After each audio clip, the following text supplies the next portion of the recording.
Good morning students. सेठ मुरलीधर मानसिंह का राजकीय कन्या महाविद्यालय भीलवाड़ा में मेरे अपने व्यक्तिगत यूट्यूब चैनल पर आप सभी छात्रों का स्वागत है। मैं डॉक्टर सीमा गौर, पोषण विशेषज्ञ, आज आपको प्रोटीन की कमी के प्रभावों के बारे में पढ़ाऊँगी। पिछले अध्ययन सत्र में हमने प्रोटीन की रासायनिक संरचना, प्रोटीन का वर्गीकरण एवं प्रोटीन के कार्यों के बारे में पढ़ा था। आज हम प्रोटीन की कमी के प्रभाव के बारे में पढ़ेंगे। शारीरिक विकास एवं वृद्धि के लिए प्रोटीन अत्यंत ही ज़रूरी है। प्रोटीन ही शरीर निर्माणात्मक कार्य करता है और प्रोटीन ही नवीन कोशिकाओं, तंतुओं एवं ऊतकों का निर्माण करता है तथा नित्य प्रतिदिन क्षतिग्रस्त होने वाली कोशिकाओं एवं ऊतकों की मरम्मत करता है। जब आहार में प्रोटीन पर्याप्त मात्रा में नहीं होता तब शारीरिक वृद्धि एवं विकास की गति अवरुद्ध हो जाती है। व्यक्ति निर्बल, कमज़ोर तथा शक्तिहीन हो जाता है और विभिन्न बीमारियां उसे घेर लेती हैं। प्रोटीन की कमी के प्रभावों को हम 4 बिंदुओं के अंतर्गत अध्ययन करेंगे। पहला क्वाशियोरकोर, दूसरा सूखा रोग या मरासमस, तीसरा मरासमिक क्वाशियोरकोर, चौथा वयस्कों में होने वाली प्रोटीन की कमी के प्रभाव। आज के अध्ययन सत्र में हम क्वाशियोरकोर और मरासमस के बारे में पढ़ेंगे। क्वाशियोरकोर का पता सन 1935 में सिसली विलियम नामक वैज्ञानिक ने लगाया। क्वाशियोरकोर एक अफ्रीकन शब्द है जिसका अर्थ होता है वह रोग जो पहले बच्चे को दूसरे बच्चे के जन्म के बाद होता है। यह रोग 1 से 4 वर्ष तक के बच्चों में होता है और यह रोग प्रोटीन की कमी के कारण होता है। इस रोग में ऊर्जा अर्थात कैलोरी की इतनी अधिक कमी नहीं होती। यह रोग उन्हीं बच्चों में होता है जिनके भोजन में ऊर्जा तो पर्याप्त मात्रा में होती है किंतु प्रोटीन कम मात्रा में पाया जाता है। यह रोग उन बच्चों में अधिक पाया जाता है जिन्हें माँ अपना स्तनपान छुड़ाने के बाद प्रायः स्टार्च युक्त भोजन कराती है तथा पौष्टिक भोजन उपलब्ध नहीं कराती, जैसे जमीकंद या चावल के बने हुए व्यंजन इत्यादि देती है। क्वाशियोरकोर के लक्षणों के बारे में अगर हम देखें तो पहला और इम्पॉर्टेंट लक्षण है वृद्धि में रुकावट। जैसा कि हमने पढ़ा कि प्रोटीन का मुख्य कार्य शरीर का निर्माण करना और वृद्धि और विकास करना है, तो प्रोटीन की कमी से प्रकट होने वाला पहला लक्षण है कि बच्चे की होने वाली जो वृद्धि है वो अप टू द मार्क नहीं होती बल्कि स्तर से कुछ कम रह जाती है, धीमे धीमे होती है। दूसरा, क्वाशियोरकोर से ग्रस्त व्यक्ति के शरीर में या बालक के शरीर में हाथ, पैरों और चेहरों पर सूजन पाई जाती है। ऐसा उसके शरीर में प्रोटीन की कमी के फलस्वरूप रक्त प्लाज्मा के प्रोटीन का स्तर कम हो जाता है और प्लाज्मा प्रोटीन का स्तर कम होने के कारण रक्त की वाहिकाओं में बहने की क्षमता कम हो जाती है और रक्त हाइड्रोस्टैटिक प्रेशर के कारण ऊतकों में आकर इकट्ठा हो जाता है और यह सूजन पेरिफेरी के क्षेत्र जैसे कि हाथ और पैरों से होते हुए धीरे धीरे शरीर के सेंट्रल क्षेत्रों में जैसे कि चेहरे में भी होने लगती है। मांसपेशियों का क्षय, जैसा कि हम जानते हैं प्रोटीन शरीर का निर्माण करता है। जब प्रोटीन की शरीर में कमी हो जाती है तो शरीर की जो मांसपेशियों में उपस्थित प्रोटीन है वो क्षय होती है और प्रोटीन का अन्य महत्वपूर्ण काम जैसे कि हार्मोन का निर्माण करना, एंजाइम का निर्माण करना, एंटीबॉडीज़ का निर्माण करना, ये सब कार्य करने लगती है। मानसिक परिवर्तन, शरीर में प्रोटीन की कमी होने पर मानसिक विकास भी अवरुद्ध हो जाता है। बच्चे का इंटेलिजेंट कोशिएंट IQ कम हो जाता है और बच्चे का कार्य करने में रुचि कम हो जाती है, कंसंट्रेशन कम होता है और उसकी ज्ञानार्जन करने की क्षमता और रुचि में भी कमी हो जाती है। रक्तहीनता यानी कि हीमोग्लोबिन के स्तर में गिरावट, क्योंकि आयरन प्रोटीन के साथ बंधकर ही शरीर में एक स्थान से दूसरे स्थान तक पहुंचता है या शरीर में संग्रहित होता है। तो जब प्रोटीन की कमी होती है तो उसके साथ साथ आयरन अर्थात हीमोग्लोबिन यानी कि हीमोग्लोबिन की कमी अर्थात रक्तहीनता की स्थिति भी उत्पन्न हो जाती है। यकृत में वसा का जमाव, प्रोटीन की कमी होने पर या क्वाशियोरकोर के कारण वसा यकृत से मोबिलाइज नहीं हो पाती, क्योंकि हमने वसा के चैप्टर में भी पढ़ा था, वसा को मोबिलाइज करने के लिए यकृत में बनने के बाद यकृत से विभिन्न ऊतकों तक पहुंचाने के लिए वो प्रोटीन के साथ बंध कर लाइपोप्रोटीन के रूप में शरीर में विभिन्न ऊतकों तक पहुंचाई जाती है। क्योंकि रक्त में प्रोटीन के स्तर कम हो जाते हैं तो बनने वाले वसा के जो VLDL, LDL, HDL है, इनके निर्माण में भी कमी होती रहती है और यकृत में वसा जो होती है वो मोबिलाइज नहीं हो पाती और इकट्ठी होती जाती है, जिसको हम कहते हैं यकृत में वसा का जमाव, या इसे फैटी इनफिल्ट्रेशन ऑफ लीवर भी कहते हैं। त्वचा पर प्रभाव। प्रोटीन की कमी से त्वचा शुष्क हो जाती है, केराटिनाइज ज़्यादा होने लगती है, रूखी सूखी, बेजान और कांतिहीन हो जाती है। क्वाशियोरकॉर में विशेषकर त्वचा पर से पेंट पपड़ी की तरह कुछ परतें, लेयर्स निकलने लगती हैं और वो निकली हुई लेयर्स पे या तो हाइपोपिगमेंटेशन यानी कि पिगमेंटेशन कम होना, या हाइपर पिगमेंटेशन यानी कि पिगमेंटेशन ज़्यादा होना, दोनों ही प्रकार के प्रभाव देखे जा सकते हैं, जिसे हम पेंट पपड़ी त्वचा या फ्लेकी पेंट डर्मेटाइटिस भी कहते हैं। बालों की अगर हम बात करते हैं तो चूँकि बाल भी केराटिन प्रोटीन के बने हुए होते हैं, तो क्वाशियोरकॉर रोग में प्रोटीन की कमी के कारण बालों की वृद्धि एवं विकास कम हो जाता है, बाल छितरे छितरे हो जाते हैं, ईजी प्लकेबिलिटी यानी कि जल्दी से टूटने लगते हैं, बालों को खींचने पर टूट जाते हैं और इनमें दर्द नहीं होता, और इसके साथ साथ ही उनमें भी हाइपोपिगमेंटेशन या डिसपिगमेंटेशन पाया जाता है। भूख में कमी। क्वाशियोरकॉर से ग्रस्त बच्चा एनोरेक्सिक फीलिंग करता है और उसकी भूख और एपेटाइट में कमी हो जाती है। श्लेष्मिक झिल्लियों पर प्रभाव। शरीर की विभिन्न अंगों को घेरने वाली श्लेष्मिक झिल्लियाँ प्रोटीन की ही बनी होती हैं और ये श्लेष्मिक झिल्लियाँ हर तीसरे चौथे दिन टूटती और नई बनती हैं। तो जब प्रोटीन की कमी हो जाती है तो इन श्लेष्मिक झिल्लियों का निर्माण कार्य ठीक से नहीं हो पाता और ये इनका पुनर्निर्माण नहीं हो पाता, तो इन अंगों की क्रियाशीलता पर भी प्रभाव पड़ता है और इसके कारण शरीर में विभिन्न प्रकार के आंत और रेस्पिरेटरी इन्फेक्शंस होने लगते हैं। चंद्राकृति मुख यानी कि मून फेस।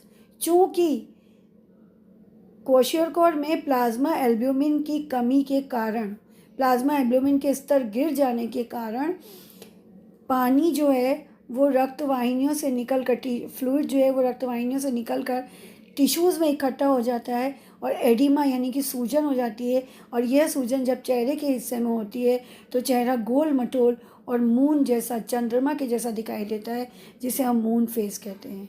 नाड़ी संस्थान पर प्रभाव। नाड़ियों में या हम कहें नर्वस सिस्टम में संवेदनाओं को एक स्थान से दूसरे स्थान तक पहुंचाने का काम न्यूरोट्रांसमीटर्स के द्वारा किया जाता है, और ये जो न्यूरोट्रांसमीटर्स होते हैं ये एसेंशियल अमीनो एसिड्स के बने हुए होते हैं। तो प्रोटीन की कमी होने पर शरीर में एसेंशियल अमीनो एसिड्स की कमी हो जाती है और नर्वस सिस्टम अपना ठीक से कार्य नहीं कर पाता, जिसके कारण मेंटल कन्फ्यूजन्स वगैरह भी प्रभाव दिखाई देते हैं। चूँकि वसा विलेय विटामिन वसाओं के साथ घुलकर प्रोटीन के साथ बंधकर, जैसे कि vitamin A binding protein, vitamin D binding protein के रूप में शरीर में एक स्थान से दूसरे स्थान पर जाता है या उपयोग में लिया जाता है, अतः प्रोटीन की कमी होने पर विभिन्न विटामिनों की कमी के प्रभाव भी देखे जाते हैं। इन्हीं लक्षणों को जब हम चित्र के माध्यम से देखिए तो ये देखिए आपको एक चित्र दिखाई दे रहा है जिसमें क्वाशियोरकॉर से ग्रस्त बच्चा है, और ये जो बालक है ये आप देखिए इस बच्चे का ये मून फेस दिखाई दे रहा है। ये बाल इसके आप देखिए चित्रे चित्रे से बाल दिख रहे हैं, बहुत कम संख्या में बाल हैं और बालों का रंग भी फीका फीका है, हल्का ब्राउन कलर का है, सूखे सूखे हैं। मटके नुमा पेट बाहर की तरफ निकला हुआ है। पेट बाहर निकलने के दो मुख्य कारण हैं।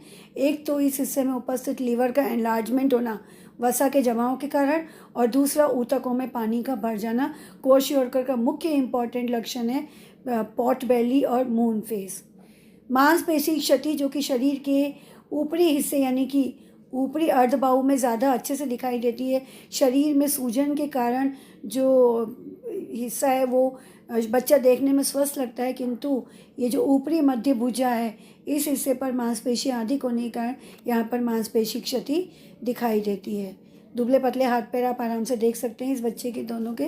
ये क्वाशियोरकोर से ग्रस्त बच्चे हैं दोनों ही, और इन्हीं साइंस को यहाँ पर दिखाया है। बालों में फ्लैग साइन एक इम्पॉर्टेंट साइन होता है जो ये दिखाता है जब बालों का रंग हल्का होता है तो उस समय बच्चा प्रोटीन की कमी से ग्रसित है।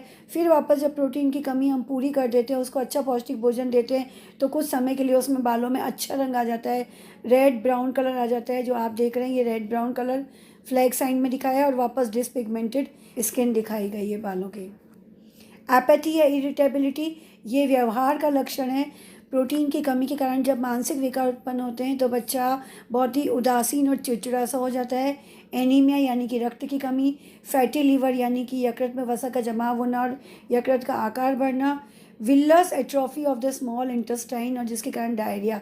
जो स्मॉल इंटेस्टाइन है, आंत्र की म्यूकोसा है, वो प्रोटीन की कमी के कारण नई नहीं बन पाती निरंतर समय समय पर, और जब वो म्यूकोजल लेयर नई नहीं बन पाती तो आंतों के द्वारा होने वाली पाचन और अवशोषण की प्रक्रिया बाधित होती है और बच्चा दस्त से ग्रसित रहता है।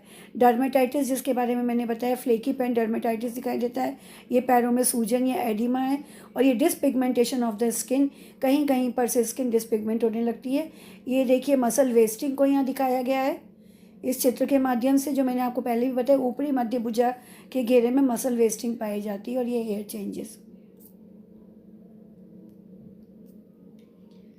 इन्हीं लक्षणों को कुछ चित्रों के माध्यम से दिखाने की कोशिश करी गई है। आप पहले चित्र में ये देखिए फ्लेकी पेंट डर्मेटाइटिस,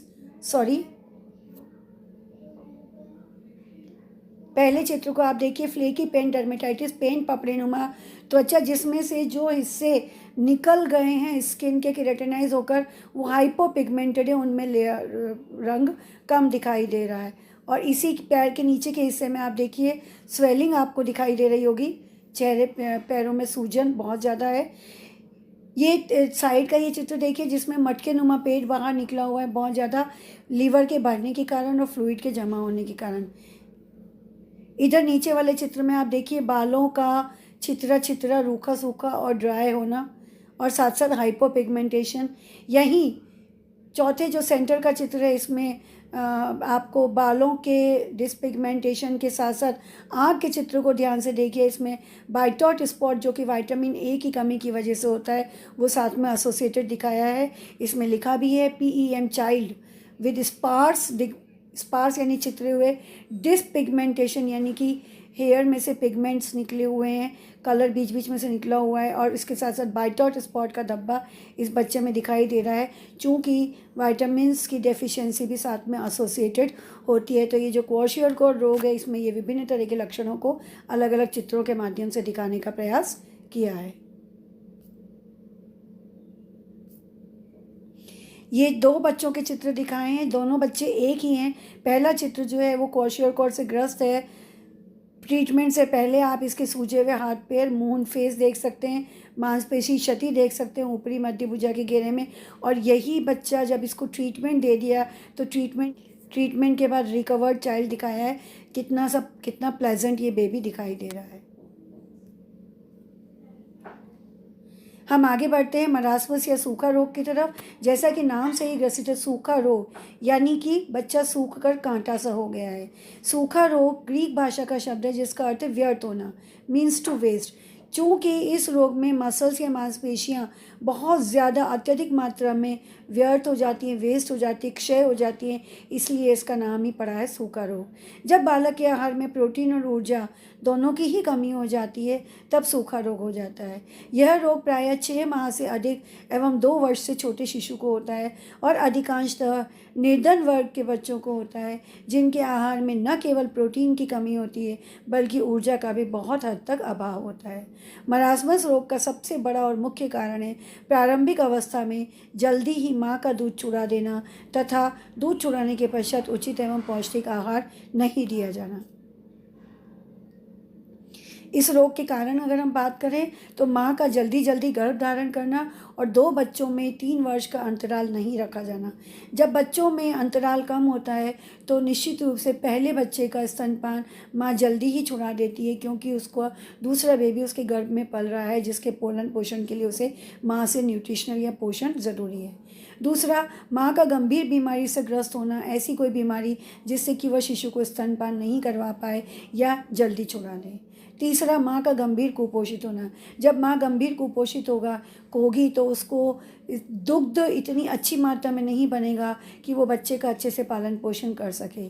चौथा, निर्धनता या अज्ञानता के कारण बच्चे को दूध में अधिक पानी मिलाकर पिलाना। कई बार जब ऊपर के उपरोक्त लिखित 3 कारणों के कारण बच्चे का स्तनपान छुड़ा दिया जाता है और बच्चे को ऊपर का दूध दिया जाता है, तो निर्धनता या अज्ञानता के कारण बच्चे को दूध में अधिक पानी मिलाकर पिला दिया जाता है, या जो दुग्ध बच्चे के लिए बनाया जाता है वो हाइजीनिक या स्वच्छ तरीके से नहीं बनाया जाता, और ऐसे में बच्चा बार बार इन्फेक्शंस से संक्रमित होता है और बार बार बीमार पड़ता है और दुर्बल और कमज़ोर होता जाता है। स्तनपान छुड़ाने के साथ साथ पर्याप्त मात्रा में जब बालक को दूध, अनाज, दाल, फल एवं सब्जियों युक्त पौष्टिक आहार नहीं मिलता, तब भी बच्चा सूखा रोग से ग्रसित हो जाता है।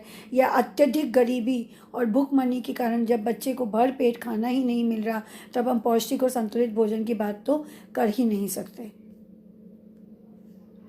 हम बात करें मरासमस रोग के लक्षणों की। मरासमस रोग के लक्षण जो हैं वो क्वाशियोर से कुछ अलग हटकर होते हैं। जैसे पहला, शिशु की वृद्धि व विकास अवरुद्ध होना। क्वाशियोर में भी हमने इस लक्षण की बात कही थी, किंतु मरासमस रोग में इस लक्षण की तीव्रता बहुत अधिक होती है। शिशु की वृद्धि और विकास अत्यंत कम हो जाता है और शिशु बौना रह जाता है। वजन अत्यंत कम हो जाना, 2 कारणों से। एक तो मांसपेशी क्षति बहुत ज़्यादा है, वृद्धि व विकास रुका हुआ है, और तीसरा, एडिमा नहीं होती, सूजन नहीं होती। क्वाशियोर में सूजन होने के कारण जो बच्चे का मांसपेशी क्षति वो ढक जाती है, या जो बच्चे का ग्रोथ रुका हुआ है वो जल्दी से दिखाई नहीं देता, महसूस नहीं होता। मांसपेशी क्षति अत्यधिक होना तथा हाथ पैर अत्यधिक दुबले पतले व कमज़ोर दिखाई देना। त्वचा के नीचे वसा की मात्रा नहीं के बराबर होना और त्वचा अस्थियों से चिपकी हुई दिखाई देती है और बच्चा अस्थियों का कंकाल मात्र दिखाई देता है। त्वचा रूखी सूखी, बेजान एवं कांतिहीन हो जाती है। चेहरे और हाथ पैरों पर झुर्रियाँ पड़ जाती हैं और त्वचा ढीली ढाली हो जाती है। यकृत में वसा का जमाव बिल्कुल ही नहीं होता, क्योंकि ऊर्जा की इतनी अधिक कमी है, तो वसा के जमाव की तो हम बात ही नहीं कर सकते, कल्पना ही नहीं कर सकते। शिशु अपनी उम्र से अधिक उम्र का दिखाई देता है। वानर मुख, बंदर जैसा चेहरा दिखाई देता है। मंकी फेस भी इसे कहा जाता है। प्रोटीन की कमी के कारण शरीर के जो विभिन्न म्यूकस लेयर्स हैं, जब उनका निर्माण और पुनर्निर्माण समय समय पर नहीं होता, तो आंत्र मार्ग में संक्रमण बार बार होते रहते हैं, और बार बार संक्रमण के कारण उल्टी और दस्त इतने अधिक होते हैं कि बच्चा निर्जलीकरण का शिकार हो जाता है, डिहाइड्रेटेड हो जाता है। उदासीन और चिड़चिड़ापन, व्यवहार में उदासीनता आ जाती है, चिड़चिड़ापन हो जाता है। इस बच्चे की आईज़ इतनी अलर्ट और एपैथेटिक होती हैं कि ये आपका ध्यान बार बार खींचती हैं और ऐसा लगता है कि बच्चा आपसे कुछ मांग रहा है, भूखा है, खाना मांग रहा है। पेट में सिकुड़न, स्टमक श्रिंकेज, जहाँ क्वाशियोर में पॉट बेली थी, पेट उभरा हुआ था, वहीं इस बच्चे का पेट बिल्कुल कमर से चिपक कर रह गया है, सिकुड़ कर रह गया है।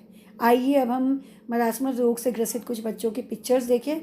ये आप देखिए, पहले दूसरे तीसरे तीनों ही चित्र मरासमिक बेबी के हैं, जिसमें आपको प्रोमिनेंट हड्डियां दिखाई दे रही होंगी चित्रों में।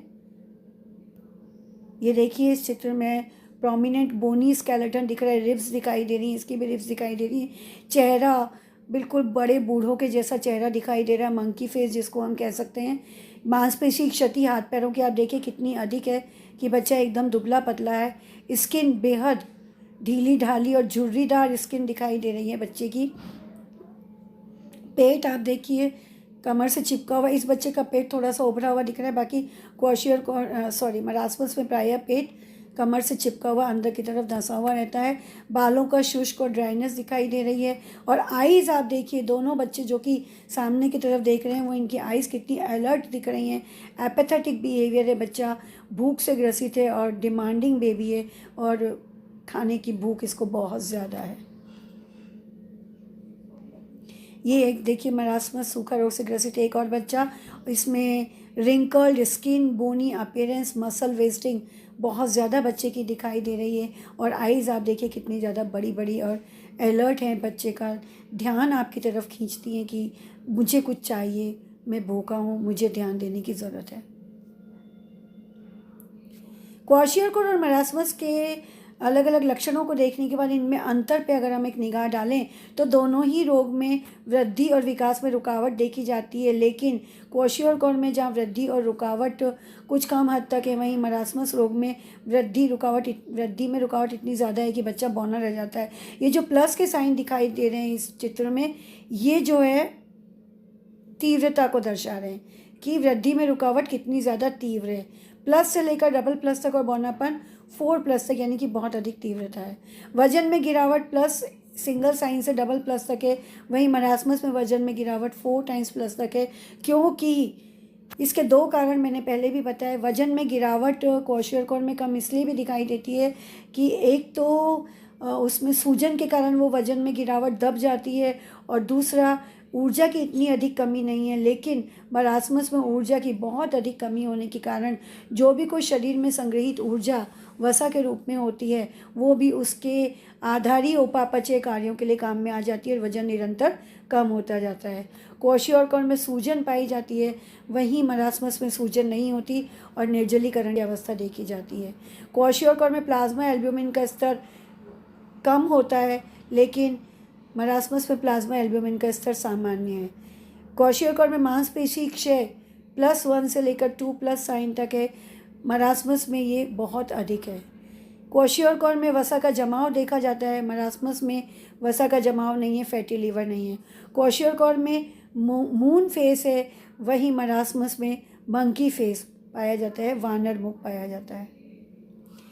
इन्हीं अंतरों की तरफ थोड़ा हम और आगे बढ़ें तो हम देखेंगे क्वार्शियरकोर में सूजन के कारण शिशु देखने में स्वस्थ दिखाई देता है, किंतु मरासमस में वो स्वस्थ न दिखाई दे के अस्थियों का ढांचा मात्र दिखाई देता है और अधिक उम्र का दिखाई देता है। क्वार्शियरकोर में त्वचा रूखी सूखी, शुष्क एवं कांतीन और चकित्तेनुमा फ्लेकी पेन डर्मेटाइटिस मैंने आपको बताई है। वहीं मरासमस में त्वचा रूखी सूखी, कांतीन और झुर्रीदार हो जाती है, बड़े बूढ़ों के जैसी हो जाती है, ढीली ढीली। बालों में फ्लेक्साइन क्वार्शियरकोर में ही दिखाई देता है, जो कि समय समय पर बच्चे में कुपोषण और कुपोषण से ठीक होने के स्तर दोनों ही स्तरों को दर्शाता है। वहीं मरासमस में बाल रूखे सूखे छितरे हुए देखे जाते हैं। क्वार्शियरकोर में मटके नुमा पेट, पॉट बेली दिखाई देती है। मरासमस में स्टमक जो है वो श्रिंक है, सिकुड़ा हुआ है। क्वार्शियरकोर में डायरिया और इन्फेक्शंस चूँकि म्यूकोजल लेयर बराबर नहीं बन पाती, प्रोटीन की कमी के कारण पाए जाते हैं। मरासमस में क्रॉनिक डायरिया और रेस्पिरेटरी इन्फेक्शंस बहुत अधिक होते हैं, बार बार होते हैं, और इनकी तीव्रता के कारण बच्चा पनप नहीं पाता। क्वार्शियरकोर से ग्रस्त बच्चा आलसी एवं सुस्त दिखाई देता है, लेथार्जिक रहता है। वहीं मरासमस से ग्रस्त बच्चा अलर्ट है, चिड़चिड़ापन है उसके व्यवहार में, किंतु वो डिमांड करता हुआ है कि उसको भोजन की आवश्यकता है। उसकी आइज़ बहुत अलर्ट है, एपेथेटिक बिहेवियर उसका पाया जाता है। क्वार्शियरकोर से ग्रस्त बच्चे में अगर हम आहारी उपचार दें तो उसके जो प्रभाव हैं वो संतोषप्रद प्रभाव दिखाई देते हैं। वहीं अगर हम बात करें मरासमस की तो उसमें आहारी उपचार के प्रभाव धीरे धीरे दिखाई देते हैं। ये एक चित्र आपको दिखा रही हूँ जिसमें क्वार्शियरकोर और मरासमस से ग्रस्त 2 बच्चों को साथ में रखा है। मून फेस और मंकी फेस आप क्लियर देख सकते हैं। पॉट बेली के साथ में प्रोट्रूबेंट बेली, मतलब पेट बाहर की तरफ निकला हुआ है। वहीं मरासमस का बेबी का पेट अंदर की तरफ चिपका हुआ है। मरासमस के बेबी की रिब्स और हड्डियां बहुत ज़्यादा उभरी हुई दिखाई दे रही हैं, लेकिन क्वार्शियरकोर में सूजन के कारण ये प्रभाव दब गया है। मांसपेशी क्षति भी आप देख रहे हैं मरासमस में बहुत ज़्यादा दिखाई दे रही है, वहीं क्वार्शियरकोर में इतनी अधिक दिखाई नहीं दे रही है। हम बात करते हैं स्किन की। लूज स्किन क्वार्शियरकोर मरासमस के बेबी में दिखाई दे रही है, वहीं क्वार्शियरकोर के बेबी में स्किन में ज़िरोसिस है, ड्राइनेस है, और कहीं कहीं पर पैची एरियाज़ हैं जो कि फ्लेकी पेन डर्मेटाइटिस को दर्शा रहे हैं। इस तरह से ये दोनों चित्र जो हैं वो क्वार्शियरकोर और मरासमस के अंतर को साथ में स्पष्ट कर रहे हैं।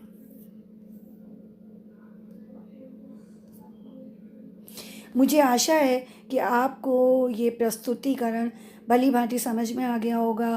प्रोटीन की कमी से किस प्रकार से साल भर से लेकर 2 से 3 साल तक के बच्चों को क्वाशियोरकॉर के लक्षण और 6 माह से लेकर 18 माह तक के बच्चे को यानी कि 2 वर्ष से छोटे बच्चे को मरासमस रोग के लक्षण दिखाई देते हैं, दोनों में क्या अंतर है इत्यादि।